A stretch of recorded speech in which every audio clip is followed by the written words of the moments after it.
Bismillahirrahmanirrahim. Assalamualaikum warahmatullahi wabarakatuh. Ashhadu an la ilaha illallah wa ashhadu anna Muhammadar Rasulullah. Allahumma salli ala Sayyidina Muhammad wa ala ali Sayyidina Muhammad. Alhamdulillah. Semoga kita semuanya umat Islam, insya Allah, baik yang masih hidup di dunia maupun sudah berpulang ke rahmatullah, semuanya dilindungi oleh Allah, lahir batin maupun gaib. Insya Allah semua kita umat Islam di akhirat nanti masuk dalam surganya Allah. Amin, amin ya rabbal alamin. Saudara-saudaraku, kita lanjutkan lagi yang dari orang bodoh, yang sangat bodoh, paling bodoh di dunia di depan Allah. Konten kita lanjutkan. Ini masalah rahasianya ya, bukan pengajiannya. Rahasia dari langit atau kata orang-orang langit.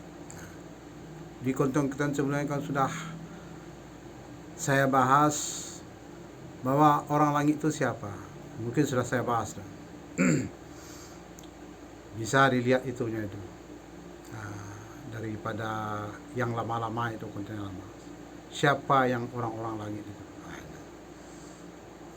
Jadi tidak usah kita bahas itu lagi. Cuma yang kita bahas sekarang,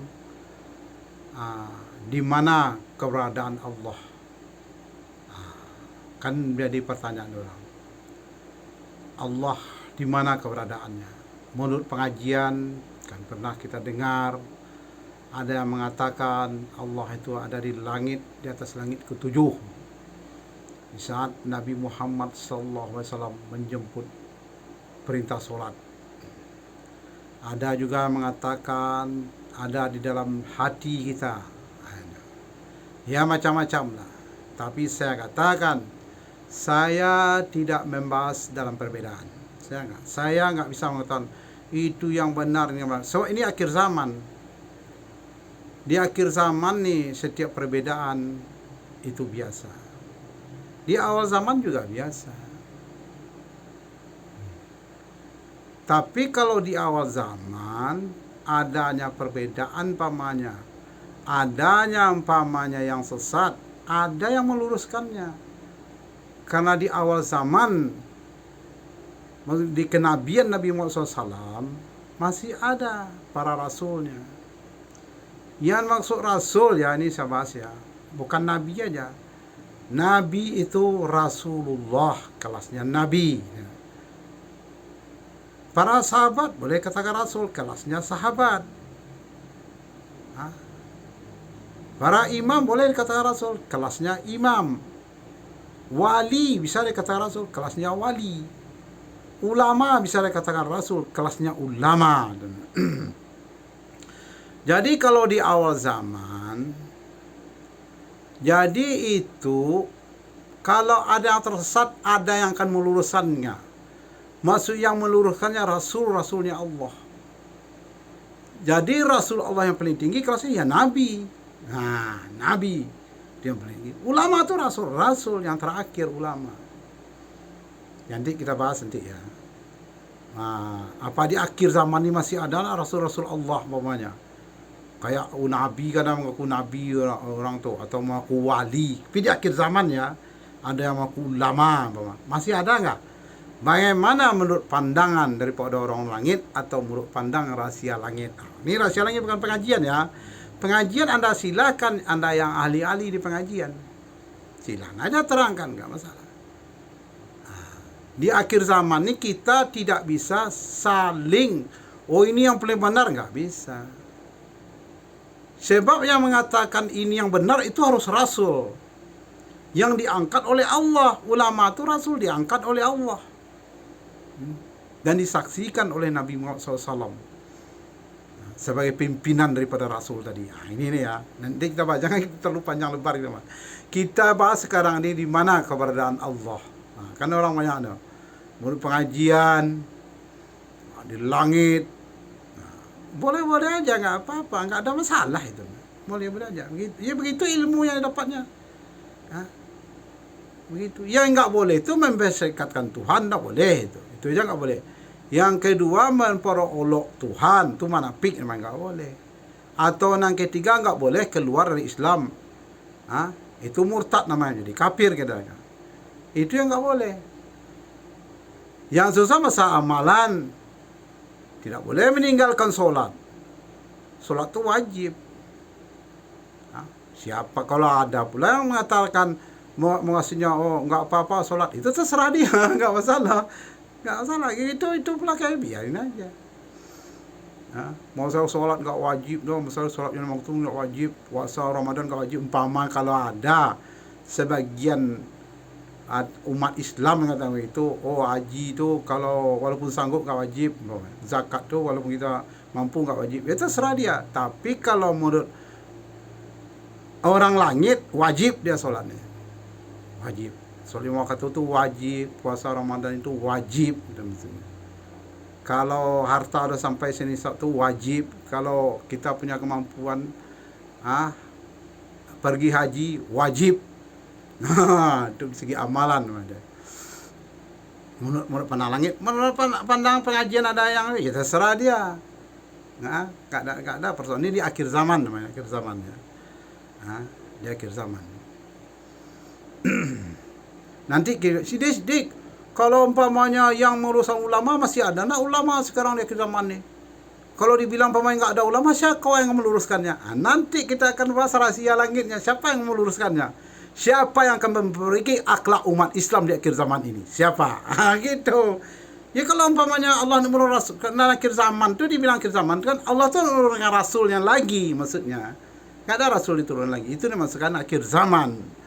Kalau masih diturunkan rasulnya, itu awal zaman namanya. Jadi kalau ada yang meleset, siapa yang kamu luruskan? Nanti kita bahas siapa yang meluruskan di akhir zaman ini. Akhlak umat Islam yang kacau balau sekarang ini kan, yang kacau balau. Kalau dulu ada perbedaan di awal zaman, cuma orang nggak berpecah belah, nggak bermusuhan dulu. Kayak Imam Syafi'i dengan Imam Maliki, Hambali, Hanafi, kan ada perbedaan dalam segi syariahan itu. Tapi dia kan tidak bermusuhan ya. Nggak saling adu kekuatan. Enggak. Tapi sekarang kalau di akhir zaman ini aneh. Berbedanya nih, ribut minta ampun. Terjadi gesekan sini, membentuk pasukan. Kok sama umat Islam kayak itu tuh? Cuma madhab Israel berani nggak? Madhab Israel itu adalah Dajjal, cucu Dajjal terakhir secara nyata aja. Cicitnya Dajjal terakhir secara nyatanya itu Israel, bangsa Israel yang Zionis maksudnya ya. Sanggup amat ada tuh. Cuma Iran yang berani melawannya. Hamas, Libanon. Tapi kebanyakan yang berani melawan orang aliran Syiah, menurut yang dikatakan sesat oleh orang Sunni itu. Nanti kita bahas Syiah ini sesatnya bagaimana. Nanti banyak yang kita bahas ini. Kita akan masuk semua lini. Rahasia langit, tapi menurut rahasia langit, bukan pengajian ini dibahas oleh orang-orang ahli agama nih, orang fikih. Enggak, ini kita menurut rahasia langit itu maksudnya. Yang kita bahas menurut rahasianya. Jadi sekarang menurut rahasia langit, keberadaan Allah di mana? Kalau rahasia langit ditanya balik dulu, Allah yang mana? Keberadaan Allah yang mana? Sebab Allah nih ada zatnya, ada sifatnya, ada asmanya, ada ayatnya, dan ada af'alnya. Itu Allah. Jadi yang mana yang ditanya ini? Nanti kadang-kadang ada pula sebagian umat Islam ya, kita nggak menjelek, nggak memburu-burukan ya, kalau itu kayak biar aja. Nanti ketika Allah berwujud babi, mana ada Allah yang mana nak kata berwujud babi? Ketika Allah berwujud makhluk, ya saya nggak menyalahkannya, terserah aja, nggak apa-apa. Cuma saya yang akan saya bongkar rahasia akhir zaman. Sebab rahasia akhir zaman nih, rahasia langit, maksudnya rahasia langit nih, dibongkarnya di akhir zaman. Kalau di awal zaman belum dibongkar, belum. Itu kalau di awal zaman cuma ada pengajian doang. Pengajian doang. Sebab itulah ada rasulnya. Dari Nabi Muhammad SAW kepada sahabat, para sahabat kepada imam, imam kepada para wali kepada para ulama, dan kepada umat lainnya. Pengajian memang nggak ada dibongkar. Rahasia dari langit nih cuma dibongkarnya di akhir zaman. Ini yang akan saya bongkar, maksudnya perintah membongkar tuh. Dibongkar rahasia langit tuh, rahasia langit yang dibongkar, bukan pengajiannya. Pengajian kan udah jelas orang hebat-hebat tuh. Kayak Abdul Somad, Kiai Abdul Somad, Ustaz Abdul Somad, Ustaz ini, Kiai ini, dah hebat, banyak hebat, nggak usah lagi saya keikutan. Karena bidang saya nggak ada di sana. Ngapain saya ikut pengajian? Enggak, saya bilang saya. Nanti banyak orang menyalahkan. Tapi yang saya sampaikan ini rahasia langit di akhir zaman, dibongkar di akhir zaman itu maksudnya. Yang rahasia langit kata orang-orang langit maksudnya. Jadi orang langit itu siapa? Kan sudah saya bahas di konten-konten yang terdahulu. Sudah saya bahas. Siapa yang akan menjadi orang-orang langit? Itu. Jadi maka pertanyaan, di mana keberadaan Allah? Kita harus nanya balik dulu kepada yang bertanya, yang Allah yang ada maksudnya, yang zatnya tah, atau sifatnya tah. Ini 3 umpamanya, kalau kita urai bisa 5. Atau asmanya tah, atau ayatnya tah, atau afalnya. Yang mana yang ditanyakan? Jadi jangan dicampur-campur adukan. Kadang zat dicampur aduk dengan afal. Maka ada yang mengatakan siapa nama orang saya nggak tahu itu. Ada yang ngomong bahas itu itu tuh. Memang pengajian tasawuf itu. Kalau di sebagiannya yang dia sampaikan ada yang saya setuju. Tapi di bagian lain ada pula saya tidak setuju maksudnya. Di bagian sebagian ada yang saya setuju apanya secara pengajian tasawufnya. Tasawuf itu pengajian tasawuf. Tapi di bagian yang lain ada pula yang saya tidak setuju. Itu tidak semuanya saya setuju, enggak. Ada di bagian-bagiannya yang sampainya sesuai lah dengan rahasia langit. Ada pula yang enggak sesuai maksudnya. Kapan pula Allah berwujud makhluk, berwujud anjing babi bilangnya itu bahasa itu tuh. Maka dibagi tingkatan-tingkatannya. Allah ini ada zatnya, ada sifatnya. Ada asmanya, ada ayatnya dan ada afalnya. Jangan disamakan, ratakan aja semuanya. Kalau gitu kan disamaratakan ya gitu. Ketika aku bilang Allah berwujud makhluk, ya Allah yang mananya? Masa zat akan berwujud? Zat ini nggak akan berwujud dia. Kalau zat nggak akan berwujud nyata, yang berwujud nyata ini afal perbuatannya gitu. Ciptaannya itu maksudnya. Jadi jelas-jelas itu ya kan. Jadi kalau ada orang yang komen atau mendebat kan kita bisa pula menjelaskannya duduk persoalannya. Saya ini orang bodoh yang sangat bodoh, paling bodoh di dunia di hadapan Allah. Di hadapan saya, di depan Allah mau ya, di depan Allah, di depan Rasulullah. Saya berkata, tapi di depan manusia kebanyakan saya nggak boleh mau, saya bodoh-bodoh diri, saya nggak mau rendah diri. Menghina-hinaan diri cuma ke Allah dan kepada Rasulullah tu boleh menghina ini. Kisah lain itu nggak boleh. Nggak boleh itu. Jadi kalau ditanya zatnya di mana? Kan jelas tuh. Zat Allah di mana? Yang kamu tanya apa zatnya?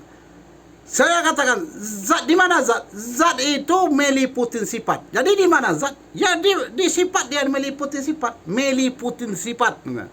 Sifat kan banyak no. Kalau di bawah kayak apa ada 20 sifatnya. Jadi Allah tuh meliputin sifat tuh di situ zatnya Allah. Meliputin, bukan dia bergantung ke sifat, enggak. Meliputin sifatnya.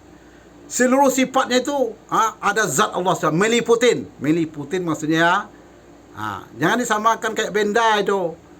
Allah dia di mana kayak benda, di mana orang tu tinggal di situ, enggak begitu.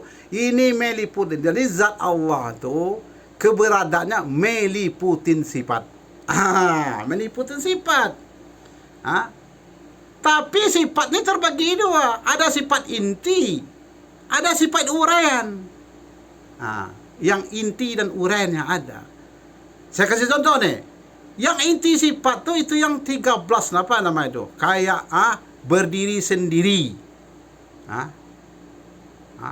Itu sifat inti namanya itu. Sifat inti Allah. Yang sifat uraiannya apa? Saya contoh nih, kayak apa namanya? Basir, Sami', Kalam. Itu sifat uraian namanya itu. Karena sifat uraiannya akan dititipkan. Akan dititipkan kepada makhluknya. Kalau sifat inti nggak dititip, masa makhluk berdiri sendiri dia? Nggak ada yang berdiri sendiri makhluk ini. Nggak ada. Makhluk ini bisa bersama-sama. Nggak bisa makhluk ini hidup dengan sendiri, nggak bisa. Nggak bisa itu. Jadi sifat ini terbagi dua, inti dan uraiannya. Itu maksudnya. Uraiannya yang akan dititipkan kepada makhluk. Jangan diratakan aja semuanya Allah, diratanya semuanya mah itu. Ya kan, nggak bisa dibagi-bagi. Jadi keberadaan zat Allah itu di mana dia? Meliputi sifat. Meliputi sifat. Sifat aja ada di langit, sifat Allah. Ada di bumi. Ada di alam barzah, ada di akhirat. Dia meliputi dia maksudnya. Jadi kalau kalau asmanya bagaimana, di mana dia? Kalau ayatnya bagaimana? Kalau asma ayatnya ayatullah tuh, ayat Allah atau apalnya itu meliputi sifat. Enggak zat lagi. Ini ada beda-beda di kelas-kelasnya nih, Mak. Jadi kalau yang asmanya, ayatnya, ayat yang tertulis nih, ada pula ayat yang terhampar. Itu ayat yang terhampar namanya itu. Itu bisa dilihat, dipandang. Kalau yang tertulis kita baca.